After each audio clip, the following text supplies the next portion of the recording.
Dejan dan Fadia menghadapi tantangan besar di Badminton Asia Championships. Setelah performa mereka menurun dan kekalahan di Swiss Open, kini mereka menghadap dengan unggulan kedua asal Tiongkok. Apakah mereka bisa bangkit dan membuat kejutan besar?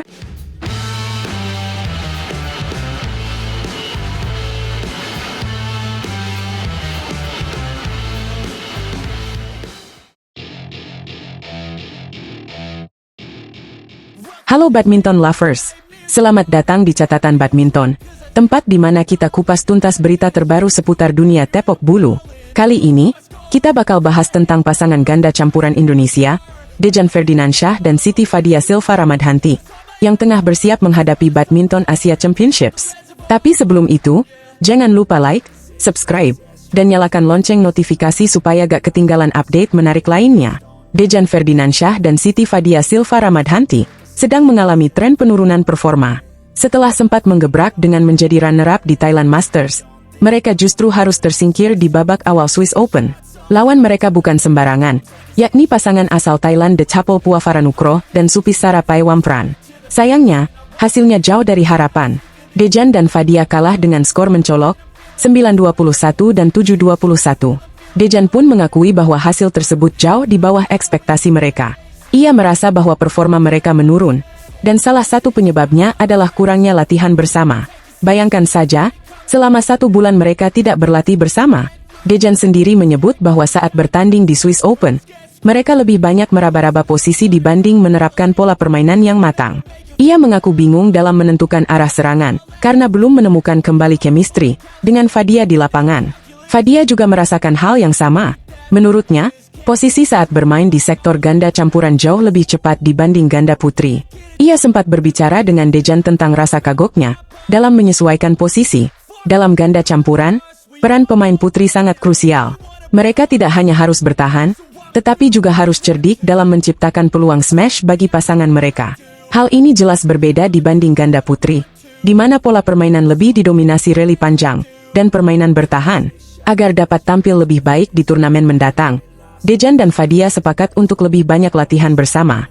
Mereka menyadari bahwa meningkatkan chemistry sangat penting untuk menghadapi turnamen besar seperti Badminton Asia Championships. Dejan menegaskan bahwa setiap pasangan memiliki pola permainan masing-masing.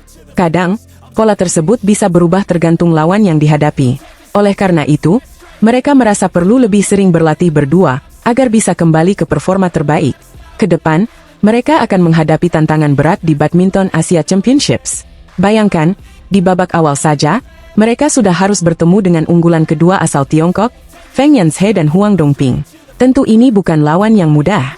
Feng dan Huang dikenal sebagai pasangan yang solid, dengan kombinasi serangan cepat dan pertahanan yang tangguh. Jika ingin menang, Dejan dan Fadia harus tampil tanpa celah, dan pastinya, chemistry mereka harus sudah benar-benar menyatu kembali. Melihat kondisi mereka saat ini, bukan tidak mungkin Dejan dan Fadia bisa memberikan kejutan di turnamen tersebut. Namun, dengan catatan, mereka harus benar-benar siap secara strategi dan mental. Latihan bersama yang lebih intens tentu bisa menjadi solusi utama untuk meningkatkan kualitas permainan mereka. Selain itu, komunikasi di lapangan juga harus diperbaiki agar tidak terjadi kebingungan dalam menentukan strategi saat bertanding. Nah, badminton lovers, gimana menurut kalian? Apakah Dejan dan Fadia bisa bangkit di Badminton Asia Championships dan menumbangkan unggulan kedua asal Tiongkok? Yuk, tulis pendapat kalian di kolom komentar. Jangan lupa dukung terus atlet Indonesia dan pastinya, stay tune di Catatan Badminton buat update berita terbaru seputar dunia bulu tangkis. Sampai jumpa di video berikutnya, tetap semangat, dan salam smash! Tak ada yang menyangka, Anthony Ginting, sang harapan Indonesia, kini harus menghadapi ujian terberat dalam karirnya, cedera bahu yang mengancam segalanya. Apakah ini akhir dari dominasi Ginting di dunia bulu tangkis? Halo badminton lovers, kembali lagi di Catatan Badminton, tempatnya berita terkini seputar dunia bulu tangkis. Kali ini kita akan membahas kabar yang kurang menyenangkan dari pebulu tangkis andalan Indonesia, Anthony Sinisuka Ginting. Ia harus menepi dari lapangan karena cedera, dan ini berpotensi membuat peringkat dunianya melorot. Gimana kelanjutan ceritanya? Tonton sampai habis, jangan lupa like, share, dan subscribe untuk terus mendukung channel ini. Anthony Sinisuka Ginting, nama besar dalam dunia bulu tangkis Indonesia, sedang menghadapi ujian berat dalam karirnya. Atlet kelahiran Cimahi ini mengalami cedera tulang rawan dan peradangan otot di bahu kanan saat menjalani persiapan menuju Olimpiade Paris 2024. Cedera ini membuatnya harus absen di beberapa turnamen penting, termasuk All England 2025 dan Kejuaraan Asia 2025. Buat yang belum tahu, Ginting bukan pemain sembarangan. Sejak kecil, ia sudah menunjukkan bakat luar biasa. Berlatih di PBSGS PLN Bandung, Ginting masuk tim nasional sejak usia 16 tahun. Sejak itu, ia terus menorehkan prestasi gemilang, mulai dari medali perunggu di Kejuaraan Dunia Junior 2014, emas beregu di SEA Games 2015 dan 2019, perunggu Asian Games 2018, hingga perunggu Olimpiade Tokyo 2020. Dan tentu saja, salah satu pencapaian terbaiknya adalah membawa Indonesia juara di Thomas Cup 2020. Namun, cedera bahu yang dialaminya saat ini menjadi tantangan besar bagi karirnya. Ginting harus menjalani program pemulihan yang diperkirakan memakan waktu minimal 3 bulan. Artinya, dalam waktu tersebut, ia akan kehilangan kesempatan untuk mengumpulkan poin di berbagai turnamen penting. Akibatnya, peringkat dunianya yang saat ini berada di posisi 24 terancam terus turun. PBSI sendiri telah mengajukan penangguhan peringkat dunia untuk Ginting. Tujuannya adalah agar Ginting tidak kehilangan terlalu banyak poin selama masa pemulihan.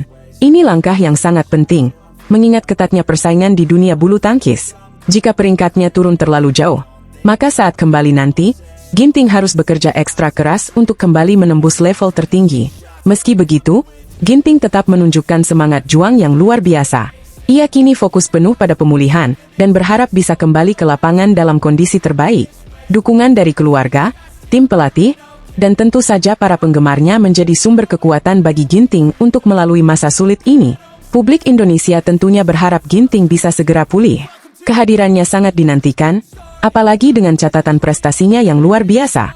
Para penggemar bulu tangkis di seluruh Indonesia terus memberikan dukungan moral dan doa agar Ginting bisa segera kembali ke lapangan dengan performa terbaiknya. Cedera dalam dunia olahraga memang jadi momok menakutkan bagi setiap atlet, tak terkecuali bagi Ginting. Cedera ini menjadi pengingat penting bahwa menjaga kondisi fisik adalah hal utama bagi seorang atlet profesional. Kita semua tahu, persaingan di dunia bulu tangkis begitu ketat. Satu kali absen saja bisa berdampak besar terhadap posisi ranking dan kesempatan meraih gelar juara. PBSI sendiri terus memantau kondisi Ginting dan berusaha memberikan dukungan maksimal agar ia bisa segera kembali berlaga. Proses pemulihan ini memang membutuhkan waktu dan kesabaran. Namun, jika dilakukan dengan baik, bukan tidak mungkin Ginting bisa kembali ke puncak performanya dan kembali mengharumkan nama Indonesia di pentas dunia. Sebagai informasi tambahan, berikut adalah timeline cedera dan pencapaian Ginting. Oktober 2023, mengalami cedera bahu kanan saat persiapan menuju Olimpiade Paris 2024. November 2023, dinyatakan absen dari All England 2025 dan Kejuaraan Asia 2025. November 2023, memulai program pemulihan yang diperkirakan berlangsung selama minimal 3 bulan. Terakhir kali bertanding, Malaysia Terbuka 2025. Melihat situasi ini, banyak pihak berharap bahwa program pemulihan Ginting bisa berjalan dengan baik dan lebih cepat dari perkiraan. Jika semua berjalan lancar, kita bisa melihat Ginting kembali berlaga di pertengahan tahun ini, atau bahkan lebih cepat. Jadi, bagaimana menurut kalian badminton lovers? Apakah Ginting bisa kembali ke puncak performanya setelah pulih dari cedera? Pastinya kita semua berharap yang terbaik untuknya. Jangan lupa tulis komentar kalian di bawah dan beri semangat untuk Ginting agar ia bisa segera kembali bertanding. Terima kasih sudah menonton sampai akhir. Jangan lupa untuk like, share, dan subscribe agar tidak ketinggalan berita terbaru seputar bulu tangkis Indonesia dan dunia. Sampai jumpa di video selanjutnya. Tetap semangat dan terus dukung bulu tangkis Indonesia. Salam olahraga.